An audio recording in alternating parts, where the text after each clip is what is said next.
வணக்கம். கரூர் கூட்ட நெரிசல் சம்பந்தமான விசாரணை தொடர்பாக 2 முக்கிய தகவல்கள் நமக்கு வந்திருக்கின்றன. இது சார்ந்த ஒரு சில தகவல்களையும் நான் இந்த காணொளியில் சொல்ல விரும்புகிறேன். விசாரணை சம்பந்தமாக முதல் தகவல் என்ன அப்படின்னா, ஒரு தனிநபர் ஆணையம் தமிழ்நாடு அரசு நியமித்திருக்கிறதாக ஒரு தகவல். மிக சமீபமாக வந்த தகவல் என்ன அப்படின்னா, சிறப்பு புலனாய்வு குழு ஒன்று உருவாக்கப்பட்டிருக்கிறது காவல் சேவகர் அஸ்ரகர் அவர்களுடைய தலைமையில் அப்படிங்கிற தகவலும் வந்திருக்கு. இந்த ஒரு நபர் ஆணையத்திற்கும் இந்த சிறப்பு புலனாய்வு குழுவிற்கும் நாம் சொல்ல வேண்டிய சில தகவல்கள் உண்டு. இப்போ இந்த கரூர் துயர சம்பவத்தில் உயிரிழந்தவர்களுடைய உடல்களினுடைய உடற்கூறாய்வு மாலை 6 மணிக்கு பிறகு நடைபெற்றதாகவும் அதற்கு அரசு தரப்பில் சில விளக்கங்கள்லாம் கொடுத்துருந்தாங்க. இதில் ஒரு குற்றச்சாட்டு என்னென்னா, துரிதமாக நடைபெற்றதாக ஒரு குற்றச்சாட்டு செய்திகளில் பேசியிருந்தாங்க. இப்போ இது சார்பில் நாம் ஒரு தகவல் என்ன சொல்ல விரும்புகிறோன்னா, தமிழ்நாட்டினுடைய அரசு ஆணையின் பிரகாரம் ஒவ்வொரு உடற்கூறாய்விலையும் ஒரு விஞ்ஞானபூர்வ அலுவலரும் அந்த மருத்துவர்களுடன் இருக்க வேண்டும். அந்த விஞ்ஞானபூர்வ அலுவலர் ஆங்கிலத்தில் சயின்டிஃபிக் ஆஃபீஸர்னு சொல்லுவோம். அவர் குற்றவியல் கிரிமினாலஜி போஸ்ட் கிராஜுவேஷன் முதுகலை பட்டம் முடித்த நபராக இருப்பார். அப்போது இந்த உடற்கூறாய்வுகள் நடைபெற்ற போது இந்த விஞ்ஞானபூர்வ அலுவலரும் அந்த உடற்கூறாய்வு அறைக்குள்ளே அந்த மார்ச்சுரி ரூமில் அந்த டைசெக்ஷன் ஹாலில் இருந்தார்களா அப்படிங்கிறதை உறுதிப்படுத்த வேண்டும். அவர்களையும் இந்த விசாரணை வளையத்திற்குள் கொண்டு வரணும். இல்லையென்றால் சம்பந்தப்பட்ட அந்த விஞ்ஞானபூர்வ அலுவலர்களையும் இந்த விசாரணை குழுவிலையும் சேர்க்க வேண்டும். அப்போ சில பல உண்மைகள் நிச்சயமாக தெரிய வரும். ஒன்று. ரெண்டாவது, இந்த தனிநபர் ஆணையம் அவர்களிடத்திலையும் இந்த சிறப்பு புலனாய்வு குழுவில் இருக்கக்கூடிய அதிகாரிகளிடத்திலையும் நாம் சொல்ல வேண்டிய இன்னொரு தகவல் என்ன அப்படின்னா, ரிட் பெட்டிஷன் 78/2019 அருண் சுவாமிநாதன் எதிர் principal health secretary government of Tamil Nadu and others இந்த வழக்கில், இது ஒரு பொதுநல வழக்கு, PIL பப்ளிக் இன்ட்ரெஸ்ட் லிட்டிகேஷன். அதில் 2 நீதிபதிகள் கொண்ட அமர்வு தீர்ப்பு கொடுத்துருந்தாங்க, உத்தரவு பிறப்பிச்சிருந்தாங்க. அதில் இந்த உடற்கூறாய்வு நடக்கிற அறைகளில் எப்படி உடற்கூறாய்வுகள் நடக்கிறது, எப்படி நடக்கணும், என்னென்ன செய்யணும், தமிழ்நாடு அரசினுடைய பொறுப்புகள் என்னென்ன, இதெல்லாம் சொல்லியிருந்தாங்க. அந்த உத்தரவை தயவுசெய்து அவர்கள், அது ஒரு 70 பக்கம் தான், நிச்சயமாக அதை வாசிக்கும் பொழுது அந்த உடற்கூறாய்வு அறைகளில் என்ன நடந்தது அப்படிங்கிற உண்மையை கண்டுபிடிச்சிட முடியும். இப்போ நீங்கள் கேட்கலாம், ஏன் நீங்கள் இதற்குள்ளேயே அதிகமாக பேசுகிறீங்க அப்படின்னு. ஃபாரன்சிக் மெடிசனில் இருக்கக்கூடிய, அதாவது சட்டம் சார்ந்த மருத்துவத்துறையில் இருக்கக்கூடிய மருத்துவர்களாக இருக்கட்டும், இப்போ நம்மை போல குற்றவியல் துறையில் இருக்கக்கூடிய நபர்களாக இருக்கட்டும், ஒன்று நமக்கு தெரியும், இறந்து போன உடல், அந்த நபர் கொலை செய்யப்பட்டிருக்கலாம், இல்லை அந்த நபர் விபத்தினால் இறந்திருக்கலாம், இப்படி பல காரணங்கள் இருக்கலாம் இல்லையா. இவர்களுடைய குரலை உறுதி செய்கிற இடம்தான் இந்த உடற்கூறாய்வு. அப்போது அந்த இறந்த நபருடைய அந்த குரலை நசுக்கக்கூடாது. அப்போது அவருடைய குரல் அந்த உடற்கூறாய்வு அறிக்கையில் அப்படியே பிரதிபலிக்க வேண்டும். இதற்காக பல்வேறு விஷயங்களை அரசும் சரி நீதிமன்றங்களும் அவ்வப்போது சொல்லியிருக்கின்றன. இதில் உடற்கூறாய்வை நம்ம கவனிப்பதற்கான காரணங்கள் இன்னும் ஒரு சில உண்டு. இங்கே கவனிங்க, 41 நபர்களுடைய உடல்கள் உடற்கூறாய்வு செய்யப்பட்டிருக்கும். இப்போ காவல் சேவகர்கள் விசாரிக்கும் போது இந்த அணுகுமுறையிலையும் விசாரிக்கணும். ஏன்னா அந்த உடற்கூறாய்வில் தான் உடல்கள் தங்களுடைய குரல்களை பதிவு செய்வதற்கான ஒரு விசாரணையில் இருக்கக்கூடிய ஒரு உரிமை. அந்த வகையில் இப்போ ஒருவேளை, புரிதலுக்காக நான் சொல்லுகிறேன், ஒருவேளை 5 நபர்களுடைய உடல்களில் காயங்கள் அதிகமாக இருக்குமாயினும் அவர்கள் தாக்கப்பட்டு உயிரிழந்திருந்தால், அப்படி என்றால் என்ன பொருள் கொள்ளப்படணும் அப்படின்னா, இந்த கூட்ட நெரிசலை காரணமாக கொண்டு அவர்கள் கொலை செய்யப்பட்டிருக்கிறார்கள். அப்போ அது மர்டராக மாறணும் அந்த வழக்கு.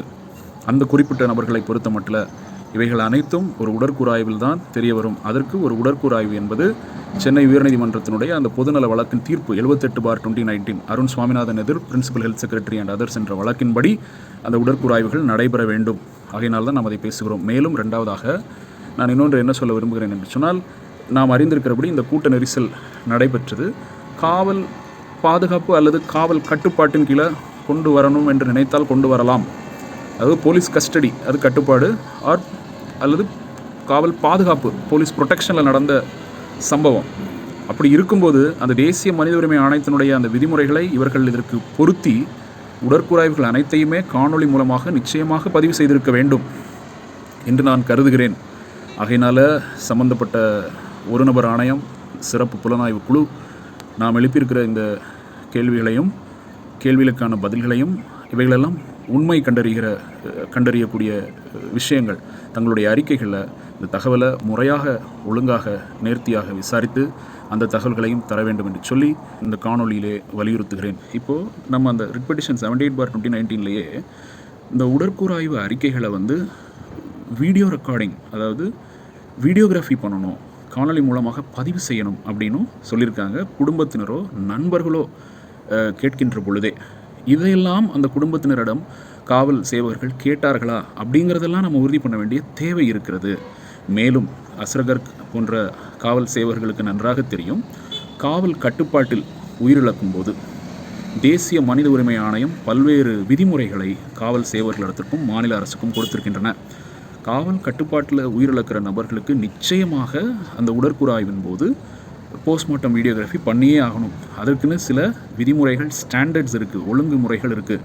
அதன்படி தான் அந்த காணொலிகளும் பதிவு செய்யப்படணும். இவைகளெல்லாம் இந்த இந்த இந்த கூட்ட நெரிசலில் உயிரிழந்த நம் சக மனிதர்களுக்கு அவர்களுடைய உடற்கூறாய்வின் போது நடந்ததா நடக்கவில்லையா, இதில் அந்த குடும்பத்தினருடைய உரிமைகள் எவ்வாறு கடைபிடிக்கப்பட்டன, இவைகளையெல்லாம் ஆய்வு செய்ய வேண்டிய பொறுப்பு இந்த தனிநபர் ஆணையத்திற்கும் இந்த சிறப்பு புலனாய்வு குழுவுக்கும் நிச்சயம் உண்டு.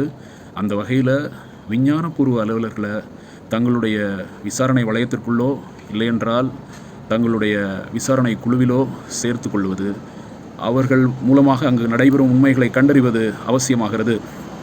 நான் ஒரு குறிப்பிட்ட உதாரணத்தை சொல்லி முடிக்கிறேன்.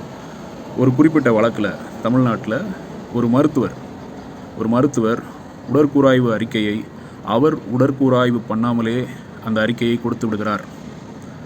இதை எப்படி நீதிமன்றம் கண்டுபிடிக்கிறாங்க அப்படின்னு சொன்னால், விஞ்ஞானபூர்வ அலுவலரை விசாரிப்பதன் மூலமாக. அது நீதிமன்றத்தில் உறுதி செய்யப்பட்டது. தமிழ்நாடு அரசுக்கு நீதிமன்றம் உத்தரவிட்டது, அந்த குறிப்பிட்ட சட்டம் சார்ந்த மருத்துவத்துறை மருத்துவர் மீது ஒழுங்கு நடவடிக்கை எடுக்க வேண்டும் என்று சொல்லி. இன்றைக்கு வரைக்கும் தமிழ்நாடு அரசு எடுத்தார்களா அப்படின்பது நமக்கு தெரியவில்லை. நாம் கேட்ட கேள்விகளுக்கு தமிழ்நாடு அரசிடமிருந்து பதில் ஒழுங்காக வரவில்லை, நடவடிக்கை எடுக்கலை அப்படிங்கிற மாதிரி தான் நமக்கு தகவல் அறியும் உரிமை சட்டத்தில் தகவல் சொல்கிறாங்க. இந்த நிலையில் தான் உடற்கூறாய்வுகள் நடைபெறுகின்றன.